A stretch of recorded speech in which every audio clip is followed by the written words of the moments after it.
welcome to Trendlines, a podcast on global affairs brought to you by World Politics Review. I'm Elliot Waldman. Before we dive into the interview for today, just a quick reminder to tune in again on Friday for our editor's discussion, looking at the week's top headlines. Earlier this month, Australia's government laid out its approach to national defense and regional strategy for the coming decade.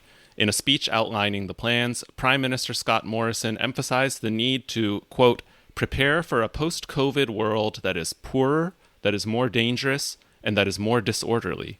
But the coronavirus pandemic is not the only challenge confronting Australia, as it also faces a rising China that is increasingly willing and able to project power in the Asia-Pacific. Meanwhile, as President Donald Trump's administration has shown here in the U.S., Australia may not always be able to rely on its number one ally for support. The new Defense Strategic Update doesn't directly mention all of these challenges, but it was clearly designed with all of them in mind.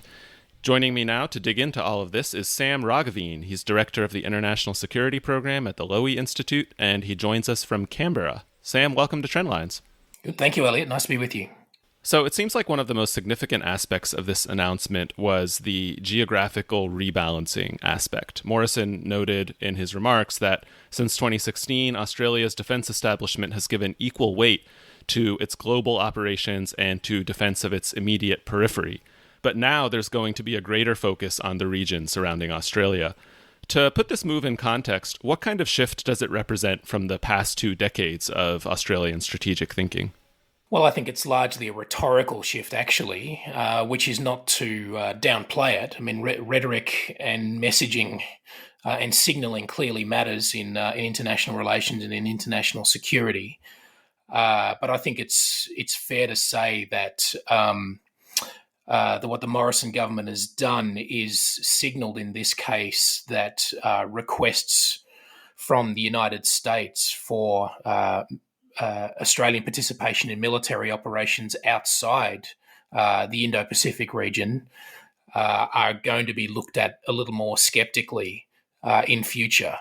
And that essentially means that the kind of operations we conducted after 9/11 in Afghanistan and Iraq and now more recently Iraq and Syria again, that those are going to get a more sceptical eye, and Australia will put fewer resources towards those kind of missions. Now, probably the kind of requests we were going to get from the United States in that regard would be in decline anyway. There was one last year, in fact, when Australia was asked to contribute to naval operations in the Persian Gulf in relation to Iran, and we did do that in probably the most minimalist way that we could. So what the strategic update released last month has done is put in black and white terms a shift that was already occurring in Australian defence thinking, and also a shift that was really inevitable because of America's changing posture in the Middle East. I don't think Australia was the only country that took a decidedly minimalist approach, as you put it, to that mission in the Persian Gulf. It seemed like a situation where the Trump administration was trying to cash in on a favor that no country really seemed to think it was owed.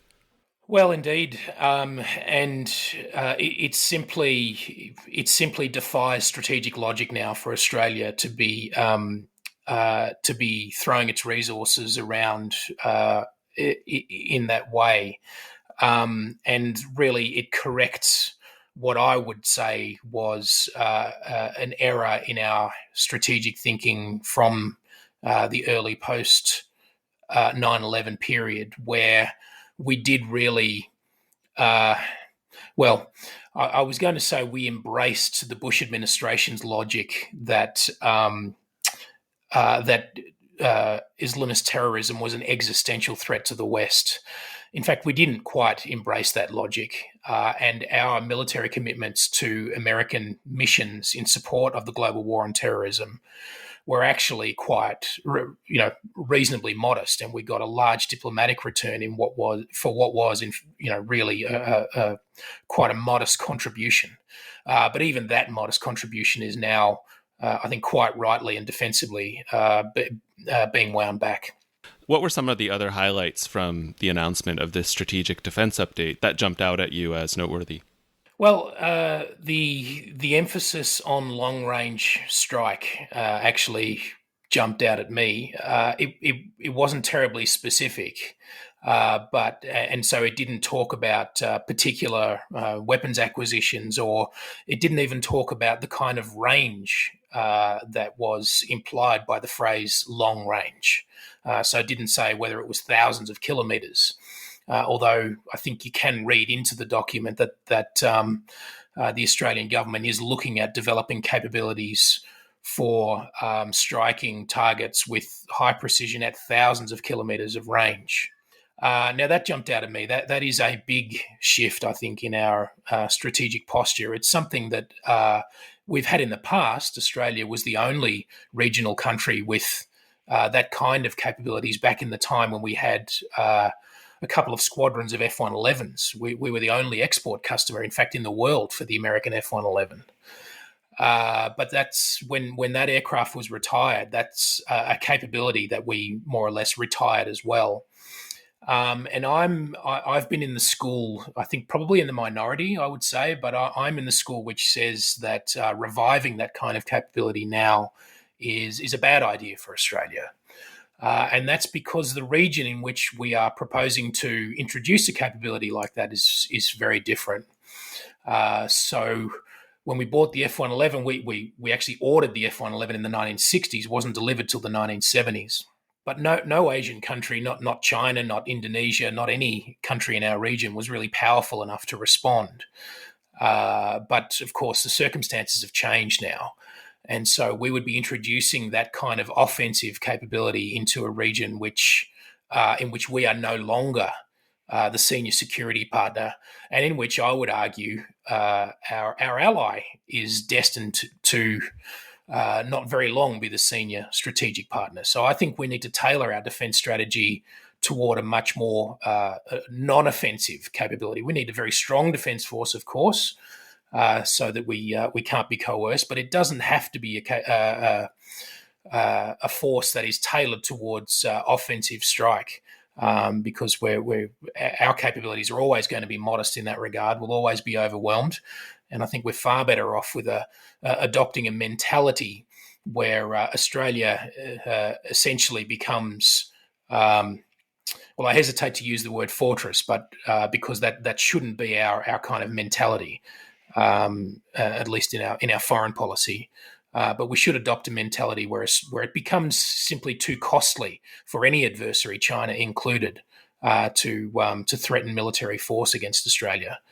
But I don't think long-range offensive strike plays a very important role in that kind of force structure. I think you mentioned in a recent piece that you did for the Lowy Interpreter that that kind of long-range strike capability is particularly damaging to Australia's relations with neighboring Indonesia, which have always been pretty close. Maybe you could talk a little bit about that specifically. Well, it's interesting to note actually that some senior officials in Indonesia have actually come out recently and endorsed Australia's defence update statement. So, I wouldn't want to carry that point too far. But what I would say is that there are strong voices within the Indonesian security establishment that are suspicious of Australia and have always been, and actually, a little bit paranoid, frankly. I mean, Australia doesn't have designs on kind of, dismembering Indonesia, which was a kind of a narrative that was fed within parts of the Indonesian national security establishment after Timor, and still sometimes comes up in relation to West Papua. But more broadly, I think Indonesia is on track to become really a global power by the middle of this century. I mean, there are credible economic projections that suggest it'll have a larger economy than Japan by around 2050. So Australia, for the first time in its history, is going to have a great power on its doorstep. And so I think Australia now needs to be thinking about its security in those terms, in terms of which we will be an extremely valuable and important but junior partner to a great power. a great power that really hasn't worked out what its role is yet in Southeast Asia. And I think what Australia ought to be doing is encouraging Indonesia towards to a situation where we come to a joint understanding that I think our uppermost strategic objective ought to be to maintain a maritime Southeast Asian environment which is not dominated by China. Of course, China is going to be a major presence. That's unavoidable. But I think Indonesia and Australia together can build a sort of security architecture and a capability in this region that ensures that China won't be the dominant strategic power. And I think that's important. That's an important and big enough shared strategic objective for our two countries that we should be trying to do it together. And developing long-range strike capability now, I think, could actually undermine that long-term objective. We saw in January, Indonesia took a pretty strong stance against China in a dispute over the Natuna Islands, which China claims, but which are within Indonesia's exclusive economic zone. Do you think those kinds of responses from Indonesia could be a sign that it would be willing to play a more important strategic role along the lines of what you mentioned? Well, except that I mean, there are many such examples you could cite, but it doesn't feel like a sustained and resolute shift on Indonesia's part. Those kind of measures are then often, not followed up, and there's no sense, I think, in the Jokowi administration of any kind of long-term.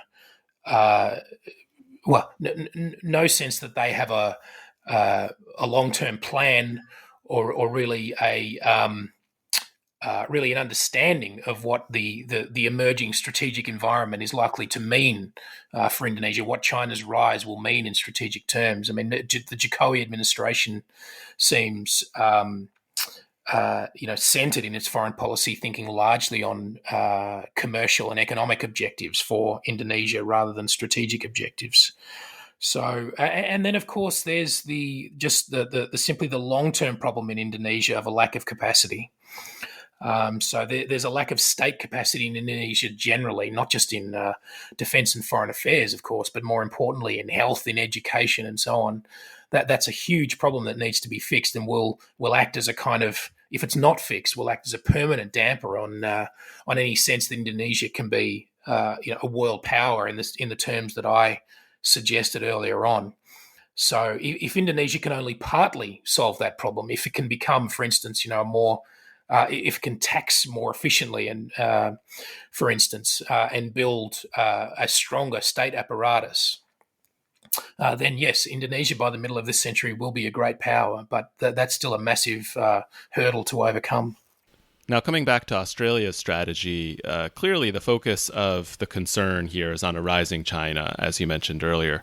What aspects of China's military growth and behavior would you say are of particular concern to Canberra? Well, I think it has to be the really rapid development of Chinese maritime capabilities.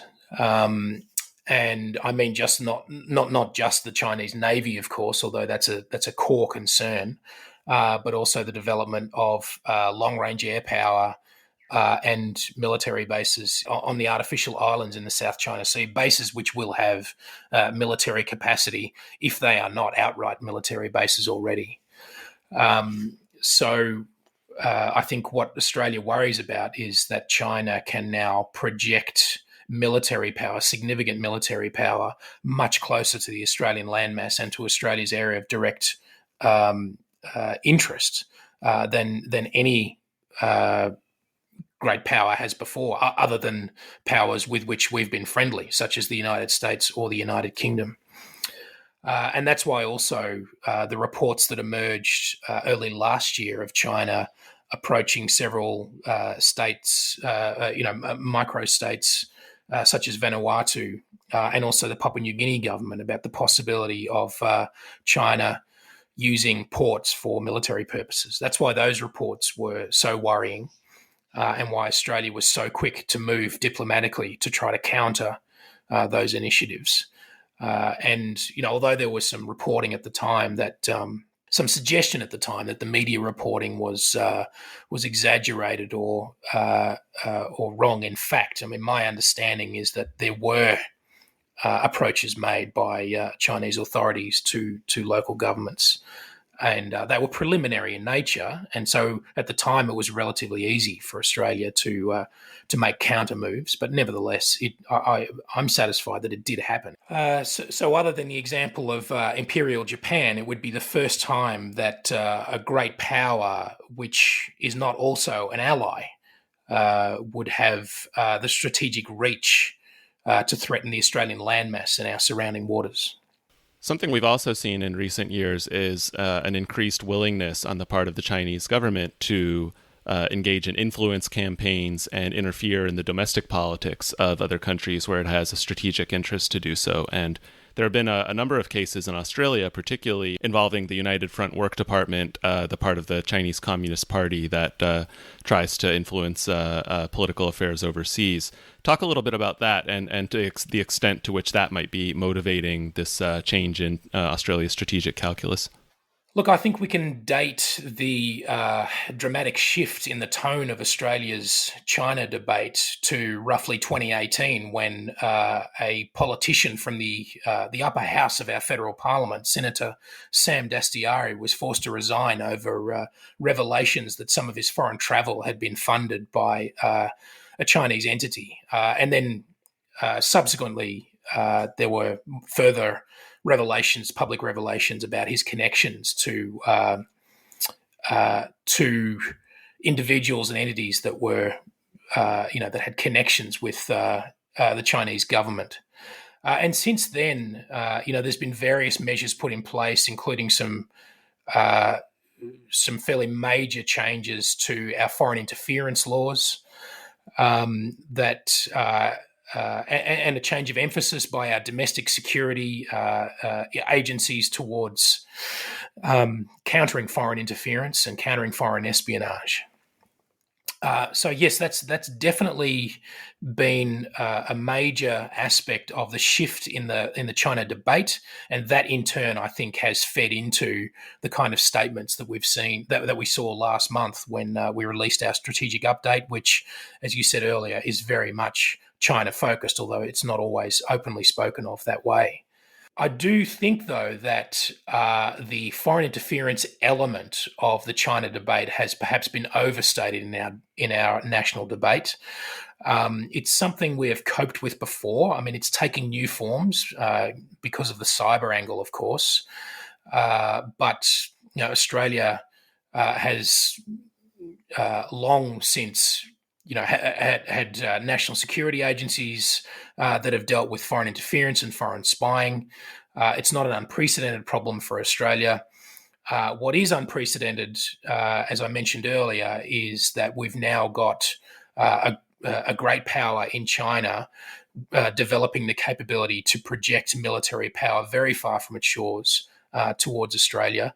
And at the same time, we've got a great ally in the United States, which is in relative decline, and I would argue whose motivation for maintaining its position at the top of the of the strategic food chain, if you like, of Asia, is starting to wane. So, in that sense, I think the security picture is more worrying for Australia than the foreign interference threat. I want to get to the U.S., but first, since you mentioned cyber and we've talked a little bit about Chinese influence, the issue of the Chinese telecommunications company Huawei and its role in 5G mobile internet networks across different countries has been a persistent source of concern, with the Trump administration trying to encourage its allies to avoid using any of Huawei's infrastructure. Where does Australia stand in that debate, and has there been any evolution in its position recently? Well, I'd say, if anything, the evolution's gone the other way, in the sense that Australia was the first major economy to basically make an in-principle decision to ban Huawei from the tendering process for building a 5G network in Australia. Others have since followed, and it's been, I think, noted by various commentators around the world that, to use a horrible old cliche, Australia's been the canary in the coal mine in that regard. We've also toughened our laws on foreign investment, which, at least on paper, aren't specific to China, but in intent are designed to, to have more draconian checks and balances on foreign investment in strategic Australian industries. I think at a broader level, I think what it exposes, though, is that Australia does need to think very carefully, more carefully than it has up to now, about the costs of minimizing China's capacity for interference in our politics and our economy. So the 5G network's an example, for instance, of where, to my sort of layman's understanding, Huawei does have world-leading technology and is relatively cheap. And so we've excluded them from our 5G network, and that means we will get second-best technology and we'll probably get more expensive technology. So that's a clear cost to the economy, to economic efficiency. And we need to apply that kind of logic across the board. So, for instance, I feel, and I'm writing a piece on this right now, that our strategic commentators far too easily will call for Australia to diversify its economy away from China so that we reduce the potential for China to coerce or to manipulate Australia because we're too dependent on China economically. But the costs of that are massive. So, if strategic commentators are going to demand such things, then they need to tell us what they'll be willing to pay. I mean, if we're no longer going to sell iron ore to China, for instance, then how much are we prepared to publicly subsidize the companies that produce iron ore so that they sell it somewhere else or don't sell it at all? Those are the kind of things we have to confront. And the problem's only going to get harder because on current projections, I think, if anything, our economic relationship with China is going to get much closer. Because the complementarities will increase as China develops and modernizes, then our service industries are going to become much more important in China. You mentioned the waning role of the U.S. as a security guarantor in the Asia Pacific. How much of an impact do you think President Donald Trump has had specifically, given the erratic nature of his foreign policy and some of the disparaging things he said about U.S. allies in the Asia Pacific and in Europe? Obviously, it's been less than reassuring to see for a lot of allied countries of the United States. So how much of an impact do you think that has had in Canberra? Well, first of all, it's worth saying to your listeners for whom this may be one of the few things they've heard about or read about in regards to Australian defence policy, it's worth saying that I'm probably in the minority in my views on the US-Australia alliance. And across the board, among commentators, and I think, and certainly in the political sphere among our two major political parties, there is strong, overwhelming support for the American alliance, but not just that, but an overwhelming belief that the alliance will remain central to our defence and to our security over the long term. Now, my view, and it's the minority view, is firstly that the American alliance has been extremely valuable to Australia, and that I wish I would prefer to live in circumstances where that would continue indefinitely. However, I think the rise of China means that that can't continue, and Australia will have to become more self-reliant because the United States will become less reliable as an ally. Now, as I say, that's still a minority view, but that's my view. As to Donald Trump's specific role, actually, I'm probably in the minority again in that I don't think it's made a decisive difference. Now, clearly, the Trump administration has been a destabilizer. And what it has done, I think, is that it's had a jarring effect on the Australian political class that's produced documents like the Strategic Update, which we've been talking about today. The kind of documents that do say, if you read between the lines, that America's not perhaps the country we thought it was. But what worries me is that if Trump loses in a few months' time, that all that skepticism, all that doubt will actually soon melt away because Joe Biden says all the right things about his belief in alliance, in America's alliances. But actually, I won't be any more disposed to believe Biden than I was to believe Obama or Trump. I don't think Trump is the source of the problem.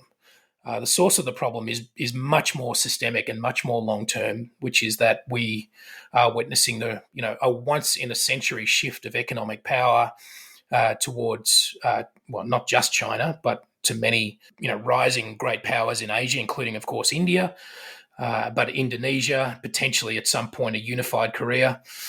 And in the face of that challenge, in the face of the rise of those economies, the United States simply won't be able to muster the will to maintain its position atop the strategic hierarchy in Asia. I think that's quite natural. I mean, America's won't have enough motivation to do that because its interests are not tied up enough in Asia to justify doing it. Not in the way that it did in the Cold War, where it was clearly in an existential struggle with Soviet-led communism. That's no longer the case. China, as big as it is, doesn't threaten the United States in the way that the Soviet Union did. And therefore, I think over the long term, America's motivation won't survive that shift. And in that sense, those forces are so elemental that the person in charge of the system in the White House won't actually shift those fundamentals so much. Now, in terms of countries that Australia is branching out to and forming deeper strategic partnerships with, we've talked about the potential of Indonesia. I would also say that Japan and India are particularly prominent in this regard as countries that Australia has been developing closer security and economic ties with, and they all share concern about China's recent aggressive behavior. Maybe you could talk a little bit about what role closer ties with those countries play in Australia's regional strategy. Well, clearly, you're right. There's been a shift of emphasis in Australia, and there is more diplomatic and defence diplomacy attention being paid to those kind of relationships. Ultimately, I'd have to say I'm a skeptic about how important they will be. They can be useful in developing our military capabilities, our understanding of others' capabilities. But when it comes to Australia's ability to deter and, if necessary, fight war against a great power, specifically China, I don't think they're going to make any difference at all. In the sense that China is so important economically to all of those countries, specifically India and Japan, but also, let's say, Vietnam, Russia also, and the United States, I would argue. China is now so economically important to all of those countries that those economic links, I think, in a time of crisis are always going to outweigh any view that they have that they, of a commitment or an obligation that they may feel towards Australia in a security crisis. So, for instance, if Australia was ever to have a major security crisis with China, which involved threats of force, it's very hard for me to imagine Japan or India explicitly coming to Australia's side and, even offering military aid in that kind of circumstance. The one exception to that rule, and this goes back to the point I was making earlier, is Indonesia, because of our geography. We share, I think we ought to share, a strategic goal, which is to ensure that maritime Southeast Asia is never dominated by China. Now, as I say, Indonesia's view of itself as a strategic actor has still not quite reached that point. I think it still sees itself in slightly dated non-aligned movement terms and hasn't really developed a new strategic identity. But Australia's job is to encourage the development of that identity and then encourage a joint understanding of our role in maritime Southeast Asia. It was interesting. Ian Hall of the Griffith Asia Institute wrote a piece for us recently looking at the Australia-India relationship. And one of the things he pointed out was that there's a bit of skepticism on the Indian side about how far Australia is really willing to go to confront Beijing, precisely for the reasons you just mentioned, which is Australia's economic dependence on China. And I think last I checked, something like a third of Australian exports go to China. So what are some things Australia can do to diversify its trade and investment ties and allay some of those concerns that countries like India and probably also Japan and the United States might feel about dealing with Australia and as a deeper strategic partner? Well, first of all, I think Ian's quite right, and the Indians are quite right to be sceptical about how far be willing to go. But I think that works both ways. And the recent border dispute that we saw between India and China, which led to at least several dozen casualties, deaths on both sides, is an indicator. I mean, India. There are limits to how far India will go to push back against China, and as one commentator said at the time, at the moment, India's economic development means that its citizens are something like a fifth as wealthy as the average Chinese citizen. And if India is ever going to bridge that gap, if it's ever going to develop, meet its economic potential, it can only do that with a solid economic relationship with China. It's very much harder to do if it doesn't have a really close economic relationship with China. So there are because of China's size, there are natural limits built into the kind of security cooperation that Australia and India can have if that cooperation is aimed at either, in a sense, containing China's rise. And as to the economic sphere, I'm really afraid that there are severe limits on what Australia can do to diversify its trade and to reduce that sense of economic dependence. But by the way, that dependence is in many ways interdependence. China needs Australia too, and China needs other economic partners much as they need China. So it's not a one-way relationship. And the cost of trying to diversify Australian trade and reduce our dependency or our economic relationship, let's say, with China would, I think, be severe. I mean, it would make Australia a much poorer country. And I doubt that any politician from any side of politics in Australia is going to be willing to make that kind of judgment, to demonstrably make Australia a poorer country in that way. And I think most political leaders around the region are going to feel that way. Throughout this conversation, we've talked about the military strategy aspects of this shift in Australian thinking. Has there been an announcement of a concomitant diplomatic and soft power push to add heft in those areas to Australia's strategic thinking? No, there hasn't been. And in fact, we haven't had a major foreign policy statement of that kind since 2017 when we produced a white paper, foreign policy white paper. I'm not saying another one of those is overdue. I think you can overdo the white papers, but there has been no major.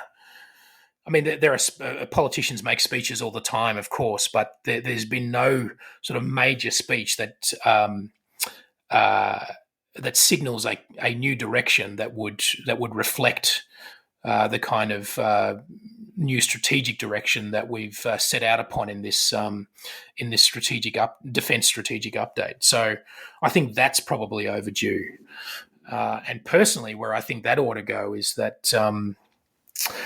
The major risk to Australia in the medium term future really is the deterioration of US-China relations primarily, but the risk simply of war between major powers in Asia. I mean that ought to be. I still think, despite the increasing prominence and maturity of our China debate in Australia, we still tend to underplay the possibility that we could have a a really catastrophic war between the great powers in Asia of a kind that we haven't seen since the Second World War. The chances of that are still low, but they are clearly increasing. And so that's something we need to wrestle with in our diplomacy, and that's something that we need to give much greater thought to and prominence to in our diplomacy. Sam, thank you very much for joining us. Thank you so much. I appreciate you having me.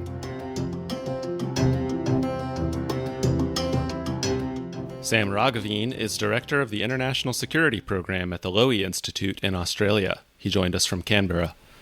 If you'd like to comment on the discussion, ask a question, or even suggest a topic for a future episode, drop us a line at podcast@worldpoliticsreview.com.